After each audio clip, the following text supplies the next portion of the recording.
Clouds are visible aggregates of tiny ice crystals and minute water droplets. Clouds are most common form of condensation. Dew हो सकता है, frost हो सकता है, fog हो सकता है, but none of them can match what is identified with cloud. अब cloud को कैसे पढ़ें? 10 नाम आने चाहिए. 10 names should be there clear with us. And each one of them have got the possibility to be asked in question paper. So clouds को कैसे जज करना है, ध्यान से सुनना. यहीं से फिर हम एटमॉस्फेयर के स्ट्रक्चर पर आपको ले जाएंगे. I'll open up the formal image, but I want to create it on my own. So cloud को लर्न करने के लिए we classify cloud on 3 bases. ठीक है? Clouds definition लिख दिया, दोबारा नहीं लिख रहे. We classify clouds on the basis of their shape. On the basis of shape, I have 3 different types of clouds. कौन कौन से clouds हैं? एक क्लाउड होता है इस तरीके का, आपने देखा हुआ है. We all have noticed clouds. इसको बोलते हैं ग्लोब्यूलर क्लाउड्स, जैसे कॉलीफ्लावर जैसा दिखता है. Such clouds are called cumulus clouds. दूसरा क्लाउड टाइप होता है जो बिल्कुल sheet. It tends to create an overcasting effect on the sky. ये है आपका शीट क्लाउड. शीट क्लाउड को क्या बोलते हैं? स्ट्रेटस क्लाउड. ठीक. और तीसरे टाइप का क्लाउड होता है ऐसे ब्रोकन फाइबर, जो बिल्कुल जिसको कहते हैं ना मेसी स्काई दिखाता है. टेक्निकल टर्म कहते हैं मैकरल स्काई. बिल्कुल ब्रोकन फाइबरस क्लाउड्स है.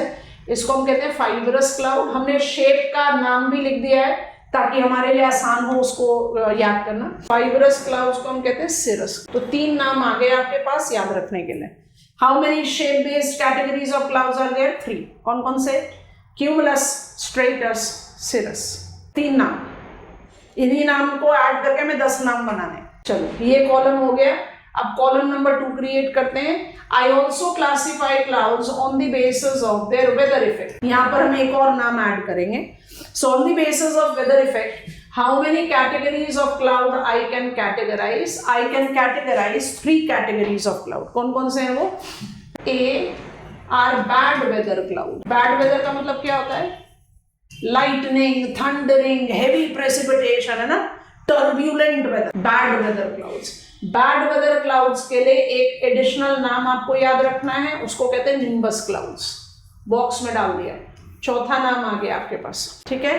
अब 2 और कैटेगरी जिसमें कोई नाम नहीं डालना है, तो थोड़ा गैप देकर कॉपी भी ऐसे ही करना ताकि बाद में सिंबल्स ऐड कर लो.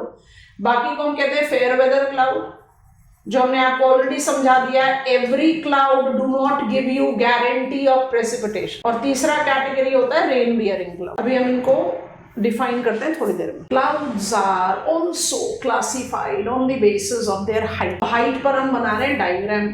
सो हम हाइट ना लिखकर सीधा यहाँ पर कैटेगरी बना देते हैं. बाउंड्री लाइन एब्सोल्यूट नहीं होती, इसलिए ड्रॉ नहीं करना चाहिए, बट फिर भी मीन सी लेवल से 2.5 to 3 किलोमीटर. सो हम डॉटेड लाइन बना देते हैं. Will be low altitudinal cloud. 3 kilometre लिख दिया. 3 किलोमीटर से 6 किलोमीटर तक mid altitudinal clouds and till 12 kilometre high altitudinal clouds. ठीक है.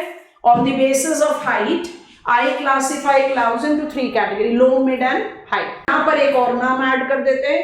सारे मिड ऑल्टीट्यूडनल क्लाउड्स को क्या बोलते हैं? सारे मिड ऑल्टीट्यूडनल क्लाउड्स को बोलते हैं ऑल्टो क्लाउड्स.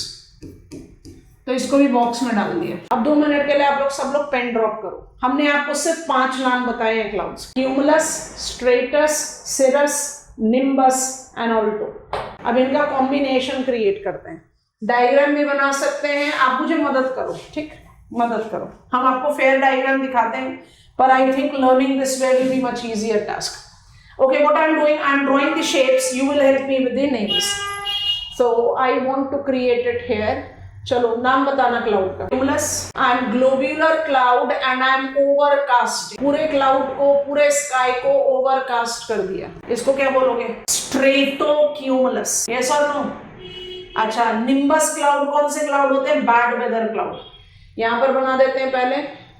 ये बन गया आपका स्ट्रेटस, और ये और डार्कर बनेगा निम्बोस्ट्रेटस. अभी नाम लिख रहे हैं. And this will be your towering cloud, cumulonimbus. अब नाम लिख रहे हैं, फटाफट से हेल्प करना. These are conventional symbols, can be written even without giving examiner कि इसका मतलब क्या है. ये कौन सा क्लाउड हुआ? क्यूमुलस. ये कौन सा क्लाउड हुआ? स्ट्रेटोक्यूमुलस। ये कौन सा क्लाउड हुआ? स्ट्रेटस। ये कौन सा क्लाउड हुआ? निम्बोस्ट्रेटस, निम्बोस्ट्रेटस। और ये कौन सा क्लाउड हो गया? क्यूमुलोनिम्बस। अब 2 मिनट के लिए तो कुछ नहीं ड्रॉ करना, डायग्राम दिखा रहे हैं आपको, ड्रॉ कुछ मत करो, नोटिस करो। How I have created 5 low altitudinal cloud. आ जाओ कॉलम 1 में। How I have created 5 low altitudinal cloud. पहला ले लिया क्यूमुलस, दूसरा लिया stratus, column 1, cumulus stratus combine कर दिया stratocumulus. Column 2, 2 bad weather clouds, फिर बैड वेदर क्लाउड्स को स्ट्रेटस और क्यूमुलस से जोड़ दिया। कौन से नाम बने? स्ट्रेटोक्यूमुलस, क्यूमुलस स्ट्रेटस। तो इनको कंबाइन करके कर दिया, निम्बस को ऐड कर दिया। निम्बस कौन से हो गए? Cumulonimbus and nimbostratus. इमेज दिखाएं, cumulonimbus cloud, cumulus cloud, nimbostratus cloud, stratocumulus cloud, stratus cloud. Yes no? ये कैटेगरीज आपके दिमाग में होनी चाहिए डायग्राम आपके एनसीईआरटी में। तो ये डायग्राम बनाने के बजाय जो डायग्राम हम बनाकर आपको नाम फेमिलराइज करा रहे हैं उसको स्टिक करो। यहाँ पर वापस जा रहे हैं अपने बोर्ड। मिड ऑल्टीट्यूडनल क्लाउड्स को क्या नाम दिया हमने? ऑल्टो। ठीक है, ऑल्टो याद रखो, कोट करना। क्या नाम बताओगे? ये कौन सा क्लाउड होना चाहिए? ऑल्टोक्यूमुलस। Yes no? ये कौन सा क्लाउड होना चाहिए? ऑल्टोस्ट्रेटस। बन गए 7 क्लाउड रेडी हो गए, 3 बच गए बस। इट और नॉट क्लास, कौन सा फैमिली को टच ही नहीं करा अभी तक? सिरस। यस, चलो आओ। सिरस, ये बनाया सिरस क्लाउड, ये बनाया। आराम से मदद कर सकते हो, चलो जल्दी से बताओ कौन सा क्लाउड हुआ ये? सिरोक्यूमुलस। और हम अब कुछ नहीं बनाएंगे क्योंकि कुछ भी बनाएंगे तो वापस वैसा ही शेप दिखाई देगा। इतना थिन शीट ऑफ क्लाउड कि आपको सन और मून का आर्क ऑफ लाइट दिखाई दे। जिससे इमेज ओपन करते हैं क्योंकि हमारे बनाने पे वो विजुअलाइज नहीं। यहाँ देखो, ये आर्क ऑफ लाइट दिख रहा है। आप सबने एक्सपीरियंस किया है अपने क्लाउड ऑब्जर्वेशन में that sometimes in sky I develop such thin sheet of cloud that it tends to cover up moon and sun partly and एक arc of light दिखाई देता है। इस arc of light को आप बोलते हो हेलो। और हेलो कौन सा क्लाउड डेवलप करेगा? सिरोस्ट्रेटस। स्ट्रेटस कौन सा क्लाउड होता है? शीट क्लाउड होता है ना। ये इतना थिन क्लाउड है कि ये सन को कवर कर सकता है but not totally, moon light को कवर कर सकता है but not totally, and tends to create the arc of light. उसको बोलते हैं हेलो। ठीक है, अब इस इमेज को थोड़ी देर ध्यान से देखना। You are familiar with all of them. What are low altitudinal cloud?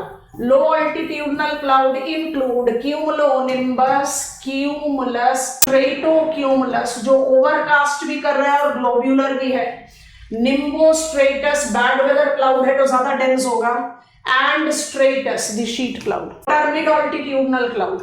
Altocumulus, altostratus. What are high altitudinal cloud? Cirrus, cirrocumulus and cirrostratus. चलो हो गया, 10 clouds याद हो गए। कैसे याद करा? 5 names: cumulus, stratus, cirrus, nimbus, alto। तो यहाँ रिवाइज करो, कॉन्फिडेंस अपने आप आएगा। रिवाइज करो यहाँ पर। How many bad weather clouds are there? नाम बताओ। Cumulonimbus, nimbostratus. How many fair weather clouds are there? Cirrus family. ये बारिश नहीं करते। They are too sparse to cause rain. Cirrus, cirrocumulus, cirrostratus. और कौन कौन से rain bearing clouds हो सकते हैं? Cumulus, stratus, stratocumulus, altocumulus, altostratus। या तो ऐसे 10 नाम याद रख लो या ऐसे 10 नाम याद रख लो। 10 नाम याद होने चाहिए क्लाउड्स के। Symbols are conventional symbols. Examiner को कोई क्लैरिटी देने की जरूरत नहीं है कि आपने कौन सा सिंबल इस्तेमाल किया है। Normally it is always advise ना कि जब आप आंसर लिखते हो और आपका कोई बड़ा लेंदी सा टर्म है, प्लेट टेक्टोनिक थ्योरी है, तो आप एग्जामिनर को पहली बार लिख दो प्लेट टेक्टोनिक थ्योरी और ब्रैकेट में डाल दो पीटीटी, ताकि आप अपना समय बचाओ। पर वहां पर आपको एग्जामिनर को लीड देना पड़ेगा। यहाँ जरूरत नहीं है। दीज आर कन्वेंशनल सिंबल, आराम से इस्तेमाल करो।